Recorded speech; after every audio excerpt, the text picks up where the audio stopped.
नमस्कार दोस्तों, आप लोग का स्वागत है आपके अपने YouTube चैनल चैप्टर एग्जाम में। ये जो कड़ी होगा, ये मॉडल सेट जो होगा, ये बिहार एसएससी द्वारा सीजीएल 4 का जो एग्जाम होने वाला है उसके लिए, और इंटर लेवल के जो एग्जाम होने वाले हैं उसके लिए भी मोस्ट इंपॉर्टेंट होंगे, और AEDO के जो एग्जाम होने वाले हैं इसके लिए भी मोस्ट इंपॉर्टेंट ये क्वेश्चन होंगे। ये टोटल क्वेश्चन 50 होंगे।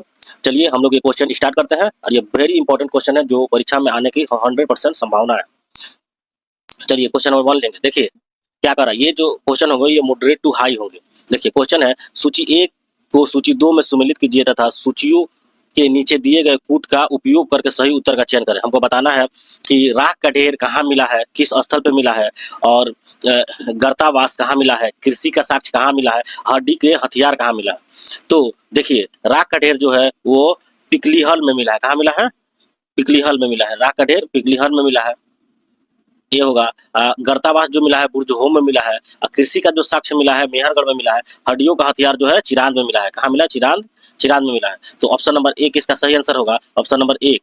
क्वेश्चन नंबर 2 लेंगे। 2 में क्या कर रहा है, हड़प्पा संस्कृति के संदर्भ में निम्नलिखित कथनों को पढ़कर कूट के अनुसार सही उत्तर का चयन करें। हमको सही उत्तर का चयन करना है। देखिए कह रहा है फर्स्ट में कि हड़प्पा संस्कृति जो थी को सिंधु नदी के क्षेत्र में विकसित होने के कारण सिंधु सभ्यता भी कहा जाता है। सही है। इस संस्कृति में सबसे महत्वपूर्ण पशु एक सींग वाला गेंडा था। ये भी सही है। कह रहा है कि इस संस्कृति में सोने और चांदी का प्रयोग आभूषण बनाने के लिए किया जाता था। तो ये जो 4 नंबर है देखिए ये भी सही है। क्वेश्चन नंबर इसका ऑप्शन नंबर डी जो होगा वही आंसर होगा। ऑप्शन नंबर ए और 2 और 3 तीनों सही है। 1 और 2 और 3 तीनों सही है। क्वेश्चन नंबर 2 लेंगे। 2 में क्या कह रहा है, 3 लेंगे, सॉरी 3 में कह रहा है कि भारत व मध्य एशिया आक्रमण के संदर्भ में निम्नलिखित में कौन सा सही कालानुक्रम है, मतलब कौन पहले आक्रमण किया मध्य एशिया के, और कौन उसके बाद किया, उसके बाद कौन किया, आपको बताना है। देखिए इसका जो आंसर होगा क्वेश्चन नंबर 3 का ऑप्शन नंबर ए, पहले यूनानी आए, यूनानी आने के बाद यूनानी आक्रमण किए, फिर शक आए, फिर पहलव आए, लव वंश आए, फिर कुषाण वंश आए। ठीक, कुषाण ने आक्रमण किया। ठीक, क्वेश्चन नंबर 4 देखेंगे। 4 में कह रहा है कि निम्नलिखित कथनों को पढ़कर कूट के अनुसार सही उत्तर का चयन करें। हमको सही उत्तर का चयन करें। देखिए 1 में दिया है मिलिंद पन्हु ने मीनांडर और नागेश्वर के जैन धर्म के प्रश्नोत्तर का संकलन है। 2 नंबर कह रहा है यूनानी शासकों ने सबसे पहले शीशे का सिक्के जारी किए। तो देखिए ये जो आंसर होगा ये क्वेश्चन नंबर 4 का न तो 1 और न ही 2 सही है, न ही 1 सही है न ही 2 सही है। देखिए मिलिंद पन्हु ने मीनांडर और नागेश्वर के बौद्ध धर्म का, यहाँ पे जो है ये जैन धर्म नहीं होगा, यहाँ पे बौद्ध धर्म, ये बौद्ध धर्म के प्रश्नोत्तर का संकलन है। यूनानी जो देखिए यूनानी शासकों ने नहीं, यहाँ पे होगा कौन, सतवाहन शासकों ने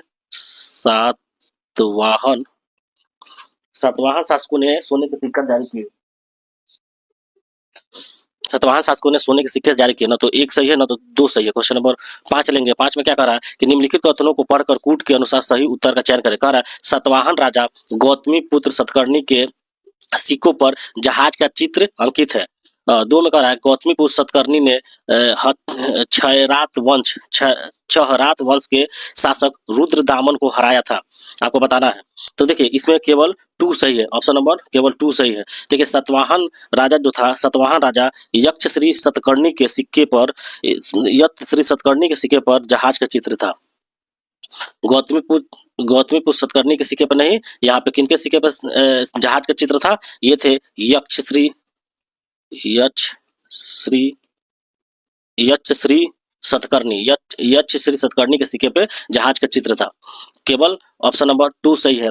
क्वेश्चन नंबर 6 लेंगे। 6 में कह रहा है गुप्त साम्राज्य के संदर्भ में निम्नलिखित कथनों को पढ़कर कूट के अनुसार सही उत्तर का चयन करना है। कह रहा है कि इस काल में सबसे बड़े अधिकारी कुमरामात्य थे। 2 नंबर में कह रहा है कि गुप्त काल में जारी की गई स्वर्ण मुद्राओं को निष्क कहा जाता था। 3 नंबर में कह रहा है गुप्त शासक समुद्रगुप्त को सिक्के पर वीणा बजाते हुए दिखाया गया है। तो आपको आंसर देना है। देखिए इसमें केवल 1 और 3 सही है, केवल 1 और 3 सही है। Option number C. देखिए समुद्रगुप्त के सिक्के पे वीणा बजाते हुए दिखाया गया, ये सही है। और इस काल में सबसे बड़े अधिकारी का नाम कुमारमत्य थे। देखिए गुप्त काल में जारी की गई जो स्वर्ण मुद्राओं थे उन्हें निष्क नहीं कहा जाता था, उन्हें क्या कहा जाता था, दीनार कहा जाता था। दीनार कहा जाता था। क्वेश्चन नंबर सात लेंगे, सात में कह रहा है हर्ष के संदर्भ में निम्नलिखित कथनों को पढ़कर कूट के अनुसार सही उत्तर का चयन करना है। ऑप्शन नंबर देखिए क्वेश्चन क्या कह रहा है कि हर्ष के शासनकाल में चीनी यात्री कौन फाहियान आया था जो लगभग 15 वर्ष तक इसके राज्य में रहा। दूसरा कह रहा है कौटल्य हर्ष के दरबारी कवि था। आपको सही उत्तर बताना है। तो देखिए क्वेश्चन नंबर देखिए इसका जो आंसर होगा न तो एक और न ही दो, दोनों गलत है, दोनों गलत है, न तो एक और न ही दो ही सही है। देखिए इसका जो सही आंसर होगा, देखिए हर्ष के शासनकाल में चीनी यात्री वेंग सांग आया था। कौन आया था? फाहियान यहाँ पे नहीं आया था, फाहियान की जगह पे यहाँ पे आया था Hiuen Tsang, Hiuen Tsang, Hiuen Tsang आया था और वो लगभग 15 वर्ष रहा था। ठीक। और कौटल जो है देखिए वाण भट्ट हर्ष के दरबारी कवि थे, न कि कौटल्य थे। कौटल चंद्रगुप्त मौर्य के थे, चंद्रगुप्त मौर्य के दरबारी कवि ये उनके गुरु थे। देखिए हर्ष के दरबारी कवि जो कौन थे वो थे वाण भट्ट, वाण वाण वाण भट्ट, वाण भट्ट थे। ठीक। क्वेश्चन नंबर 8 लेंगे। 8 में क्या कर रहा है? 8 में कह रहा है कि निम्नलिखित कथनों को पढ़कर कूट के अनुसार सही उत्तर का चयन करना है। इसमें भी देखिए पल्लव राजा नरसिंह वर्मन ने वातापी कोट की उपाधि धारण की थी। दूसरा कह रहा है 8वीं सदी के कांची में कैलाशनाथ मंदिर का निर्माण पल्लव शासकों ने करवाया था। आपको सही उत्तर बताना है। देखिए ये जो इसका जो आंसर होगा ये दोनों सही है, दोनों सही है। ये पल्लव राजा नरसिंह वर्मन ने वातापी कोट की उपाधि धारण की थी। 8वीं सदी में कांची में कैलाश मंदिर का निर्माण पल्लव के शासक द्वारा किया गया था। क्वेश्चन नंबर 9 लेंगे। 9 में कह रहा है गुप्तोत्तरकालीन मंदिर ये निर्माणकर्ता का युग्म गलत युग्म पहचानिए। इसमें गलत युग्म आपको पहचानना है। तो देखिए इसमें उपयुक्त सभी युग्म सही सुमेलित है। कौन होगा उपयुक्त? मतलब ये जितना भी है देखिए कंदरिया महादेव मंदिर धंग देव चंदेल ने बनाया था और पुरी का जगन्नाथ मंदिर अंतवर्मन चोंडगंग ने बनाया था। कोणार्क सूर्य मंदिर नरसिंह देव प्रथम ने बनाया था। उपयुक्त सभी युग्म जो है ये सही है। क्वेश्चन नंबर 10 देखेंगे। 10 में कह रहा है संगम साहित्य व उनके रचनाकार का गलत युग्म को पहचानना है आपको। तो देखिए इसमें जो आंसर होगा जो फर्स्ट है मिनी मेखले जो है तिरुवल्लुपुरम द्वारा नहीं बनाया गया था, रचना नहीं की गई थी। देखिए इसका जो आंसर होगा मिनी मेखले जो शीतले संतनार द्वारा बनाया गया था। इनका जो ये नहीं होगा, ये थे शीतले शीतले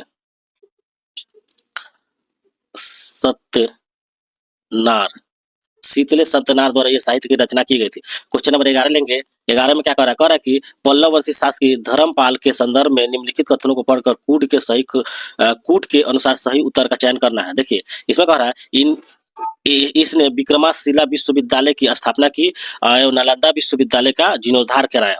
यह बौद्ध धर्म का अनुयायी था और गुज्जर प्रतिहार शासकों मिहिर भोज ने इसे युद्ध में पराजित किया था। आपको सही बताना। देखिए जो ऑप्शन नंबर 1 और 2 यही केवल सही है। 1 और 2 केवल ऑप्शन नंबर ए मतलब 1 और 2 सही है। देखिए इसने विक्रमशिला विश्वविद्यालय का स्थापना कराई थी, सही था। नालंदा विश्वविद्यालय का जीर्णोद्धार कराया था। यह बौद्ध धर्म का अनुयायी था। लेकिन देखिए जो आपको कहा जा रहा धर्मपाल ने गुज्जर प्रतिहार शासक मिहिर भोज को पराजित किया था। देखिए गुज्जर प्रतिहार को जो मिहिर भोज तो इसको ना धर्मपाल द्वारा पराजित किया था। धर्मपाल के समय में ही त्रिपक्षीय संघर्ष हुआ था। कब हुआ था? धर्मपाल के समय में ही त्रिपक्षीय संघर्ष हुआ था। क्वेश्चन नंबर 12 देखेंगे। 12 में कह रहा है राष्ट्रकूट वंशीय शासक दंती दुर्ग के संदर्भ में निम्नलिखित कथनों को पढ़कर कूट के अनुसार सही उत्तर का चयन करना है। देखिए दंती दुर्ग ने महाराज धीराज की उपाधि धारण की थी। इसने एलोरा के कैलाश मंदिर का निर्माण कराया था। तो इसका जो आंसर होगा केवल एक। देखिए दंती दुर्ग ने महाधिराज की उपाधि धारण की थी और जो एलोरा के कैलाश मंदिर का निर्माण था वो कौन कराया था? राष्ट्रकूट के शासक किसने कराया था? कृष्ण प्रथम ने कराया था। कृष्ण प्रथम ने ही जो एलोरा के कैलाश मंदिर का निर्माण कराया था। क्वेश्चन नंबर 13 लेंगे। 13 में करा वैदिक काल के संदर्भ में निम्नलिखित कथनों को पढ़कर उनका सही उत्तर का चयन करना। देखिए क्षत्रिय और वैश्य दोनों को ही यज्ञ करने का अधिकार प्राप्त था। ब्राह्मणों द्वारा बनाई गई वर्ण व्यवस्था सभी के द्वारा पूर्णतः स्वीकार नहीं की गई।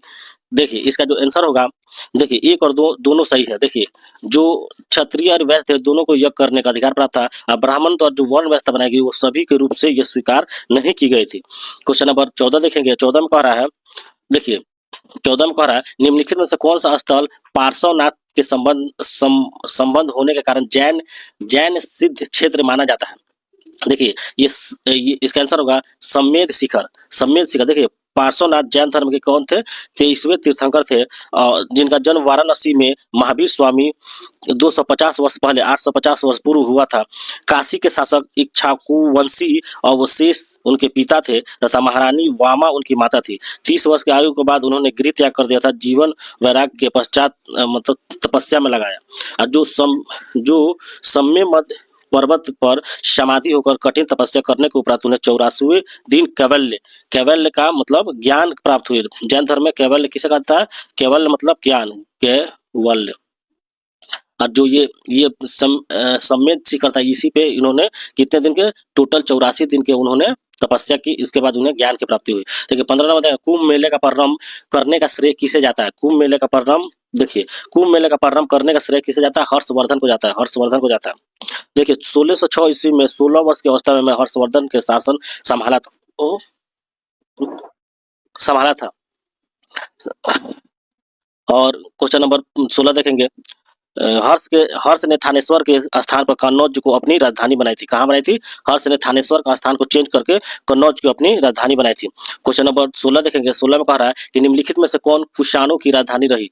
कुषाणों की राजधानी कौन रही? तो देखिए कुषाणों की राजधानी जो रही वो मथुरा रही। कहाँ रही? मथुरा रही। और लगभग 2000 वर्ष पूर्व मथुरा कुषाणों की दूसरी राजधानी बनी। देखिए क्वेश्चन नंबर 17 लेंगे। 17 में क्या करा कि देखिए 16 महाजनपदों की सूचना उपलब्ध कहाँ मिलती है? देखिए 16 महाजनपदों की जो सूचना होता है वो अंगुत्तर निकाय में मिलती है। और ये बौद्ध ग्रंथ है। कौन ग्रंथ है? बौद्ध ग्रंथ है। बौद्ध ग्रंथ, ग्रंथ कौन है? अंगुत्तर निकाय में 16 महाजनपदों का उल्लेख की जानकारी मिलती है। क्वेश्चन नंबर 18 लेंगे। 18 में क्या कह रहा है?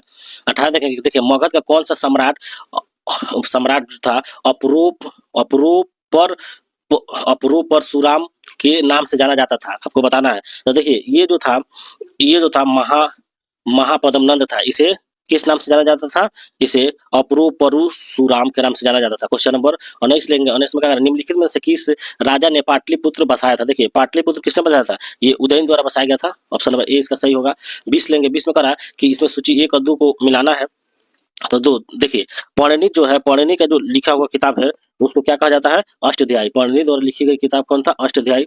और जो वात्स्यायन द्वारा लिखा गया था कामसूत्र लिखा गया था, चाणक्य द्वारा अर्थशास्त्र लिखा गया था, और डी जो है कलहन द्वारा राजतरंगिणी लिखा गया था। तो इसका ऑप्शन नंबर 1 सही होगा। Option number 1। क्वेश्चन नंबर 21 लेंगे। 21 में क्या कह रहा है? देखिए क्वेश्चन नंबर 21 में देखेंगे, कह रहा है कि सिंधु सभ्यता के किस स्थल से चावल का साक्ष्य प्राप्त हुआ है? आपको बताना है। देखिए ये जो आंसर होगा इसका लोथल। सिंधु सभ्यता का कहा? लोथल से चावल का साक्ष्य प्राप्त हुआ। 22 नंबर देखेंगे, संविधान में राष्ट्रपति को शपथ का प्रारूप किस अनुच्छेद में दिया गया? किस अनुच्छेद में दिया? ये अनुच्छेद 60 में दिया गया। अनुच्छेद 60 में दिया गया कि राष्ट्रपति के शपथ का प्रारूप दिया गया है। देखिए क्वेश्चन नंबर 23 में देखेंगे, रेगुलेटिंग एक्ट 1773 के तहत कलकत्ता में स्थापित सुप्रीम कोर्ट के प्रथम मुख्य न्यायाधीश कौन थे?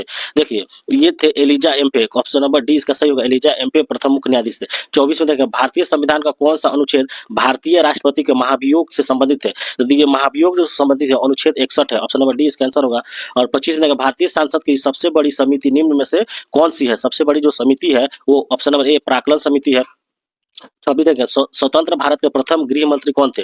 देखिए स्वतंत्र भारत के प्रथम गृह मंत्री तो जो थे सरदार वल्लभ भाई पटेल थे। क्वेश्चन नंबर 27 देंगे, कर है सिंधु सभ्यता का वह स्थान जहाँ खुदाई में एक डाक मतलब नौका गोदी मिली, डोंक मिली, जहाँ से माल नौकाओं के द्वारा लाद कर भेजा जाता था और बाहर से आने वाली माल यहाँ उतारा जाता था। तो ये जो थी ये लोथल जगह था। लोथल जहाँ से बंदरगाह मिले हैं। 28 देखेंगे, करा चित्रकला का सर्वाधिक विकास किसके काल में हुई थी? चित्रकला के सर्वाधिक जो विकास हुई थी वो जहांगीर के समय में हुई थी। ऑप्शन नंबर ए जहांगीर के समय में हुई थी। और क्वेश्चन नंबर 29 देखेंगे। 29 में क्या करा है? रामकृष्ण मिशन के संस्थापक कौन थे? ये विवेकानंद थे। रामकृष्ण मिशन के संस्थापक स्वामी विवेकानंद थे। क्वेश्चन नंबर 30 देखेंगे। 30 में इटली की राजधानी क्या है? इटली की राजधानी रोम है। देखिए क्वेश्चन नंबर 32 देखें। 31 देखें, निम्नलिखित में किस राज्य की सीमा बांग्लादेश से नहीं मिलती है? बांग्लादेश से नहीं मिलती है, आपको बताना है। तो देखिए मणिपुर की सीमा बांग्लादेश से नहीं मिलती है। मणिपुर की सीमा बांग्लादेश से नहीं मिलती है। 32 में देखेंगे ओपेक ओपेक का मुख्यालय कहाँ पर स्थित है, तो देखिए ओपेक का जो मुख्यालय है ये वियना में स्थित है, वियना में स्थित है। 33 देखेंगे, देखिए राष्ट्रीय डेयरी अनुसंधान संस्था कहाँ है, तो देखिए राष्ट्रीय डेयरी अनुसंधान संस्था जो है करनाल में है, ऑप्शन नंबर डी आंसर होगा। 34 देखिए कॉफी बोर्ड का मुख्यालय कहाँ स्थित है, देखिए कॉफी बोर्ड का जो मुख्यालय है वो बेंगलुरु में स्थित है। कहाँ स्थित है, बेंगलुरु में स्थित है। और लोथल का गोदीवाड़ा अच्छी तरह से जुड़ा हुआ था, किससे जुड़ा हुआ था, लोथल का गोदीवाड़ा ये भोगवा नदी से जुड़ा हुआ था, किससे जुड़ा हुआ था, भोगवा नदी से जुड़ा हुआ था। अब 35-36 है, निम्नलिखित में से हड़प्पा सभ्यता का कौन सा नगर था तीन भागों में विभाजित था, कौन सा नगर तीन भागों में विभाजित था, ये था धौलावीरा, धौलावीरा तीन भागों में विभाजित था। 37 देखेंगे करा कि कुल्लू घाटी एवं कांगला घाटी भारत में किस राज्य में अवस्थित है, कुल्लू घाटी और कांगला घाटी ये सब हिमाचल प्रदेश में अवस्थित है। 38 देखेंगे, 38 में करा राष्ट्रपति के अध्यादेश निर्गत करने की शक्ति प्रेरित है, तो देखिए राष्ट्रपति का अध्यादेश निर्गत करने का जो प्रेरित है वो भारत सरकार अधिनियम 1935 से प्रेरित है। क्वेश्चन नंबर 39 देखेंगे, 39 में कह रहा है कृषि को संविधान के किस अनुसूची में राज्य के विषय के रूप में रखा गया, तो देखिए इसका जो आंसर होगा वो 7वीं अनुसूची में राज्य के विषय में रखा गया। 40 देखेंगे चंद्रगुप्त मौर्य अपने अंतिम समय में किस धर्म का अनुयायी हो गए, देखिए इसका जो आंसर होगा इसमें से कोई नहीं होगा, ऑप्शन नंबर डी ले लीजिए, ये जैन धर्म होगा, जैन धर्म ऑप्शन नंबर डी इसका सही होगा, जैन धर्म से। क्वेश्चन नंबर 41 देखेंगे, 41 में क्या कह रहा है कि देखिए 41 में कह रहा है कि फिरोज शाह, देखिए पढ़ेंगे फिरोज शाह तुगलक के संबंध में निम्नलिखित कथनों को पढ़कर कूट के अनुसार सही उत्तर आपको बताना है। तो इसमें कह रहा है मोहम्मद बिन तुगलक की मृत्यु के बाद फिरोज शाह तुगलक ने सत्ता संभाली, ये सही है।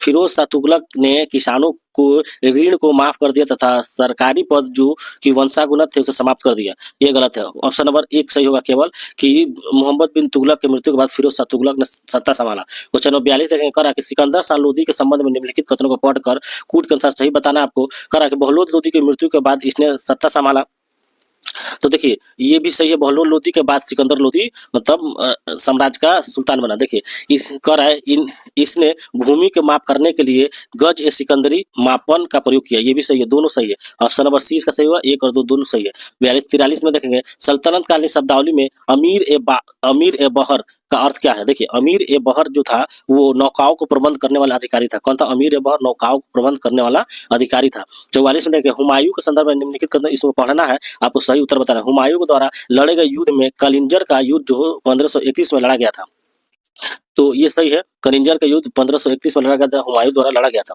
देखिए कलिंजर के युद्ध में जो हुआ था, देखिए ये शासक प्रताप रुद्रदेव पर सबसे पहला आक्रमण किया और ये असफल रहा। प्रताप रुद्रदेव इस पर आक्रमण किया था। देखिए कलिंजर के युद्ध में हुमायूं ने कलिंजर के शासक प्रताप रुद्रदेव पर सबसे पहला आक्रमण किया और ये सफल रहा नहीं, ये क्या हुआ, ये सफल नहीं रहा, असफल रहा, सफल नहीं रहा, असफल रहा।